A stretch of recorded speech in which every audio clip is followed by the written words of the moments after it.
Bonsoir, baboo. How's it going? What is today? Wednesday. Middle of the week. Hump day. Oh, man, it's been a pretty good day. I am on day 2 of 3 of my days off this week. And I was really just able to have a really awesome day. I went out for a run and it looked like it was going to thunderstorm and I just wasn't having it. And so I just went out anyway and it didn't rain. I got a little bit of sprinkle at the end, but it was nice. And so that was fun. And then I came back home and I did some dancing and I had my Kabbalah class tonight, which I attend via Zoom, which is always enjoyable and fun and fulfilling. And so yeah, I'm feeling pretty content, pretty happy, pretty relaxed, which is interesting because over the next, I think it's 50 days, it's like 50 days of sort of tests that are testing each level of the soul, and it feels like in the Hebrew calendar, like every month, every new like set of like days is like, and we're now in the most challenging time of year. But yeah, so there's like 50 levels of the soul, or 49 being challenged, or like brought forth for reflection over the next 49 days leading up to Rosh Hashanah, which was the birthday of all mankind. All the souls of all of mankind are one. They were all born on that same day and are represented by Adam and Eve. And so Rosh Hashanah is a celebration of the birthday of the souls of man, but also a connection to the light before the fall of consciousness, before we fell into the material consciousness of the ego. So we get to sort of look and reflect on our own ego and which parts of that we feel we are transcending and we are being pushed, maybe triggered by, called to transcend and to evolve and to expand, right? So over the next 49 days, you might have each day like its own special, unique flavor or theme of an issue come up, or maybe just a memory of some type of an experience, of a lesson that you'd already lived through, but maybe you're going to reflect on it and like glean something else from that. So just pay attention to what is coming forth in your like awareness and in your consciousness over the next 50 days, because it's a really powerful time to actually make shifts and changes and really unblock a lot of things that are holding you back from stepping into that feeling of being in your best life and living kind of as like that higher version of yourself, expanding into your potential more, and then feeling more fulfilled, more full, more whole, more eternal, which we've been learning is not so much ongoing as in linear time, like always was, always will be, but eternal is more like perpetual. It's like unchanging. And so the first week of August kind of kicks it off, and it's been historically a difficult time of the year for me. My best friend Trace died 8 years ago on August 1st. And then that taught me radical acceptance, because it was unexpected. It was an accident, and there were a lot of questions around it about how it happened, and and kind of some intrigue. But because of he was maybe hit or in an accident with a Jeep that flipped, but it was like late at night, so nobody knows whether he was in the car or whether he was hit by the car, because it was near the bus stop where he would be getting off. And so there were just questions around the whole thing, and it really like left like his family. I remembered them having they couldn't accept it. It was so hard to believe, and also there were questions they wanted answered, and it was possible that the driver of the vehicle was drinking, and so they wanted justice done and retribution. And I just saw that was causing them to suffer even more. And I remember just looking on and thinking, wow, like this whole situation, like it's so huge, like it's so irreversible that there's nothing that I can do to change it. Like I just have to accept that this is what's happened and this is the truth, and all the answers in the world and punishing another person are never going to bring that unique individual back into the world, back into my life. I connect with Trace in a non-physical way. Like he'll show up like every once in a while, or like at certain times of year, and like around his birthday, sometimes around his death day, and like mess with me or like send me like a cool surprise or an inside joke. And then my brother will show up and he messes with me a lot. He likes to irritate me, and he always did. Like even when he would babysit us growing up, like he would torment us. And I know that he's hanging around my brother because I usually pull the Horus energy card out of Rebecca Campbell's deck, one of her decks, and it talks about protective brother energy. And also because my phone, like when I'm jogging and listening to my music, it'll just start going insane. And like the voice command thing will keep coming on, and like the music will be all crazy. And it's like one of those movies where like the ghost is like, you know, fucking with everything. He does that. The other day I had to like rebuke him because I was so mad, and I was like, you are fucking with my run. This is like my meditation time. I need to like tune in. And then he like kind of left me alone after that. But I was so pissed. But anyway, so we can connect with our loved ones who have passed over through the bridge of our heart, through the portal of our heart, right? And I do often, and there's really no trick to it other than just accepting that and being open to believing that they're there. And I think that when you're not trying to make it happen, but it's kind of spontaneous, you kind of feel it. And you know, maybe it happens to other people too. Maybe they're just not like, I mean, some people probably like are realizing that it's happening, but others, maybe they just don't give themselves permission to believe it or entertain that because they think it's silly or childish or whatever. But I don't care. I am silly and childish. Like, fuck it. I don't like, I mean, would you rather be magical and like look silly, or, you know, right and like, you know, a muggle? You're a wizard, Harry. Okay. So in regards to my brother and Trace, it's interesting because today I kept thinking that the Winged Enchantment deck wanted to come out today to be the one that talks, and I just was like, you know, and it just kept bugging me, and so I pulled the card out of the Winged Enchantment deck, and our card was Hummingbird. Well, it just so happens that when Trace, my best friend, died, I ended up having to drive to Chattanooga, which is like 2.5-hour drive or so, to go to his funeral and his wake and everything.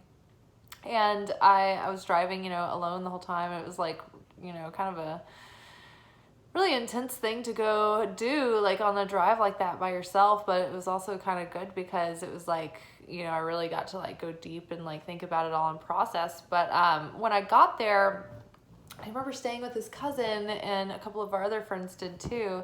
And we were all sitting on the back porch. It was like the back deck. And I feel like it was the morning of the funeral. If not, we were getting ready to go to the wake. And I was sitting there looking out at the river, which was flowing through the backyard. And there were these like pretty red blooms, like on these bushes around. And this hummingbird came down and started like drinking nectar out of the red flower, and I was just watching it, and I was like, oh, that's nice. But then it like turned its attention, and it came over to me like this close, and it was almost like scared me to death. But I'm just like, oh my god, like this hummingbird is like just hovering like this, like right at my eye level. And then all of a sudden it was like, ah! And then it flew away. Well, I knew it was Trace. Like I knew it even before it went rare. But like when it went, ah! I thought I was gonna lose an eye. But Trace would always do that. We would have these jokes when we worked together back in college at this restaurant. And he would like come around the corner. I was a host and I was always bored. And he was a server and he never wanted any tables. And he would come around the corner and be like, "Rah!" all the time. And he would just scare people to death. And so the hummingbird literally, like, he possessed the hummingbird. And the hummingbird was like his actual mannerisms and everything. It was crazy. So fast forward to 2020. That was 8 years ago. So that was like 2014. Fast forward to 2020, it's the morning of my older brother's funeral, and I'm sitting on the back steps, and once again, I have a hummingbird that just flies right in front of me and just sits there and like hovers for the longest time. And it didn't do the same thing that Trace did, because that's Trace, that's specific to him. But the hummingbird did stay for a really long time. And it kind of flew around and darted around me, and then it flew away. But I felt like that was my brother too. And I've heard of other people's loved ones coming in the form of other hummingbirds. So I don't know, maybe that's a specific service that hummingbirds provide. But nonetheless, I thought that was interesting. And I thought it was interesting that today they were so determined to come forward. And I believe it's today, August the 9th, because today is my brother's birthday. Or is it the 10th? Today's the 10th because tomorrow is the 11th, and that's the full moon. But yeah, yesterday was my brother's birthday. So, it was just like a tender day, and it's been a tender week. And also, I was also excited this week because I've been celebrating like 1 year of my first year ever living like, solo by myself, without a roommate, without a friend, without family, without a relationship or whatever. And so I was also celebrating like my own sort of Independence Day too. So it was sort of a mixed emotions. But it was really heartwarming to see Hummingbird show up. And I think it's really interesting that the message that comes with Hummingbird, and I'll read you from the book, because whenever I pull from the Winged Enchantment, her messages, Lesley Morrison is the author, they're so poetic and they're so healing and specific, and there's like these, it's really intense, her language. And so I like to make sure that I give her exact message, because for me, so many times specific sentences or words or phrases will stand out, and it like will strike me really, really strongly. So I do want to read those, but I do feel like the energy is really potent right now. It's like this fresh start energy. It's this restless excitement, and you feel almost the energy of a hummingbird. It's like, ah! And it's this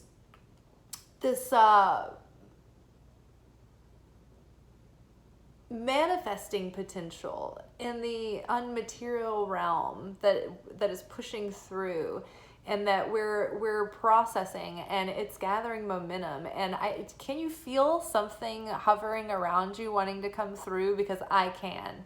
And it's really crazy. And so right now, during this extra challenging time period leading up to Rosh Hashanah, in the formula of manifestation, before your manifestation comes through, you'll be tested on your worth and on your faith, and on your trust.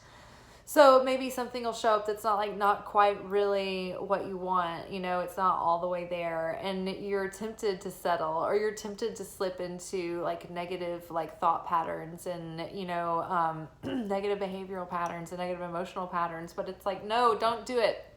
Stay strong. Do not be reactive. We can become the cause consciousness during this time, meaning that we are perpetually shining, that our feelings in our internal world, like we have dominion over those, and we have sovereignty. And so we're able to create a sense of inner peace and contentment and fulfillment, and it be like a base level for us, without anything creating that for us, without anything making us happy temporarily, without a cause. And then also, because you're not giving something necessarily, it's not that things can't make you happy, it's just that you're not needing that thing to make you happy. You already create the happiness, so the happiness that other things add to you just adds to it. It just enhances, right?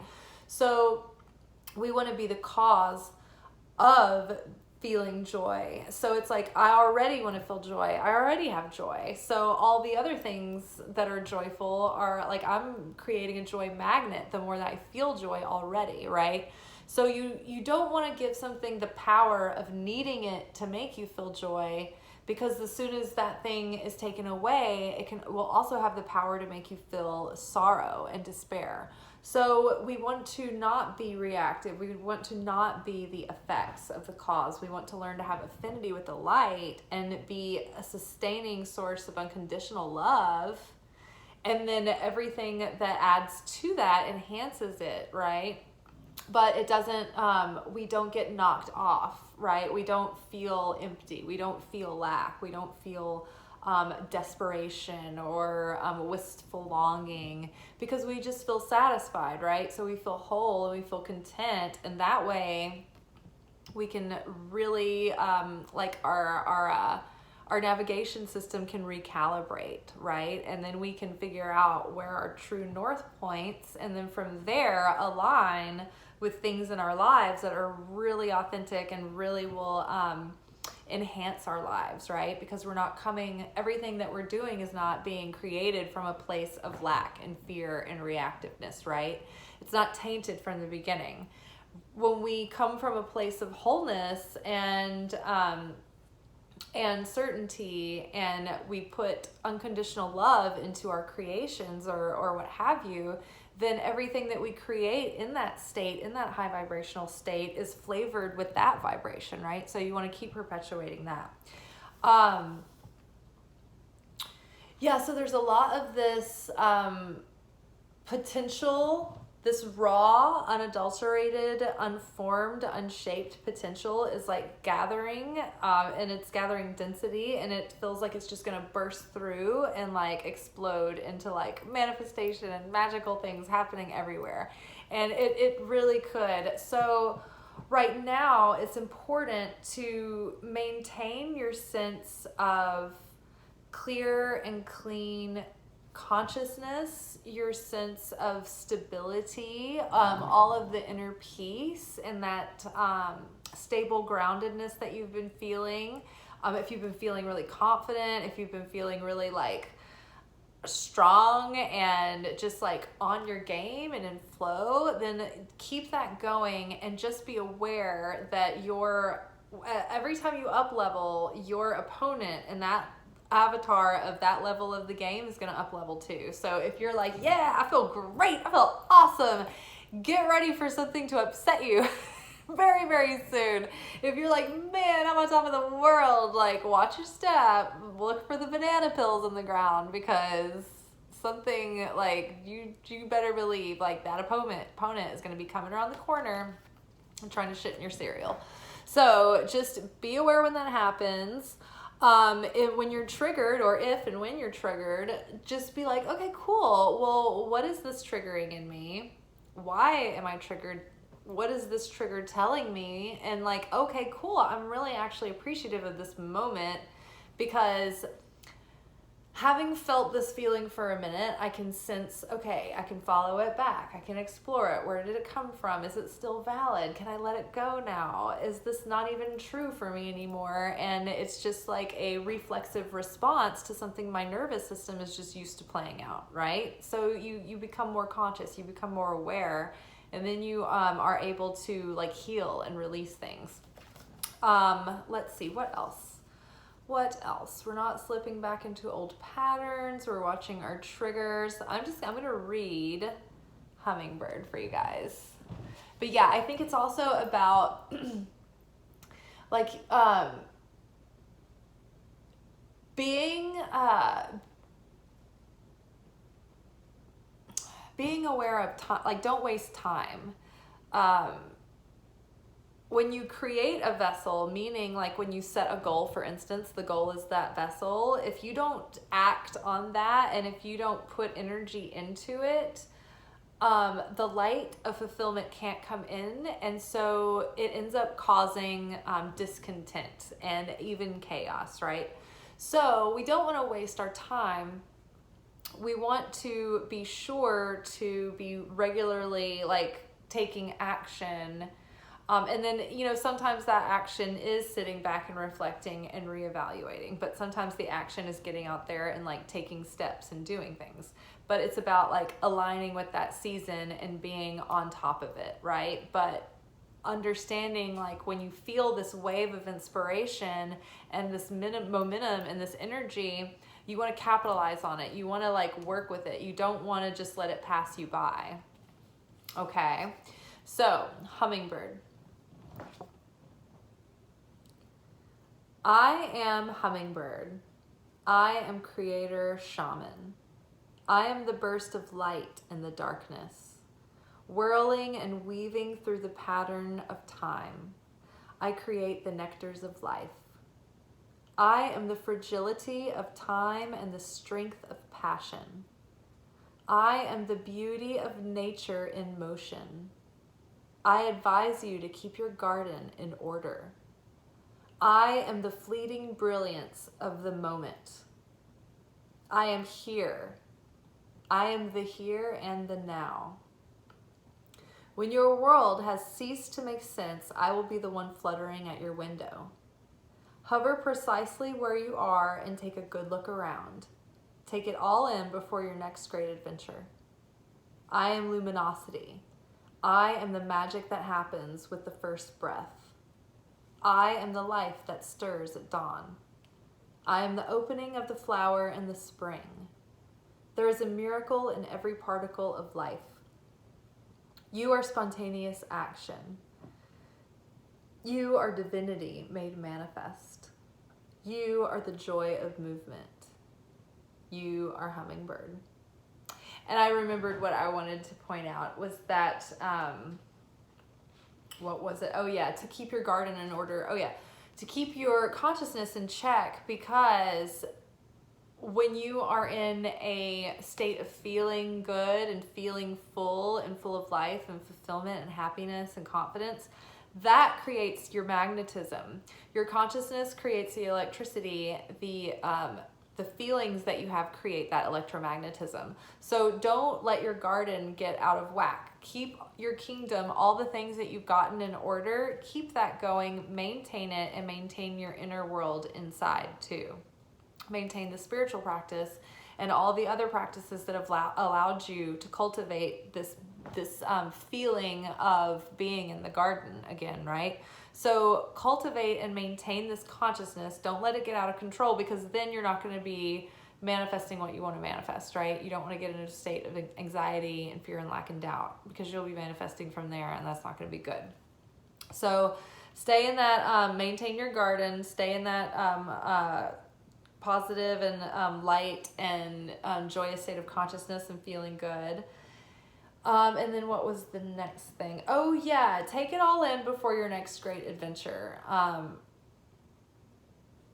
So it says, hover precisely where you are and take a good look around and take it all in before your next great adventure. It reminded me of in the 2022 predictions, like there's a playlist that is like, has the predictions of each month for the year that I did back in January. And I believe I remember towards the end of the summer, maybe the fall, end of summer, fall, there was a moment, like I remember saying in the video, something's going to sneak up on us before we even realize it. It's going to seem like it takes forever, but then all of a sudden it's going to be there, and all of a sudden we're going to be like, oh, I wish I had more time, or something to that nature. So just be aware of that. Like, appreciate this moment while you have it, while you have this time. Maybe you're about to get really busy, or maybe like something is going to come into your life that's going to like shake things up or like change your schedule around a little bit. Who knows? But everything is temporary. Nothing ever stays the same, and everything's always changing. So appreciate this moment as it is while you're here. And that's just good advice for any time, right? All right, y'all. I am going to eat some dinner and I think do a meditation and some other things and just enjoy the rest of the night. And I got this video done early. And tomorrow is the full moon, I believe, in Aquarius. And so I think it's happening tomorrow evening. So I will do our full moon workshop sometime tomorrow. I'm going to check and double check the time. So hopefully I will have this up by like afternoon or so. There is something that I want to do that the Kabbalah Center is broadcasting live at like 1 or 2. So I would like to do that live just for the purpose of being connected during that window in time, like with everybody else. It's powerful. So I'll see what time the actual full moon is. So hopefully we can have our workshop ready when it's happening, or close to, or just after, or something like that. Just sometime tomorrow before midnight, because I'm off tomorrow again, so I'll have time anyway. All right, y'all. I hope you have a good night. Y'all be good, but not too good. Ciao.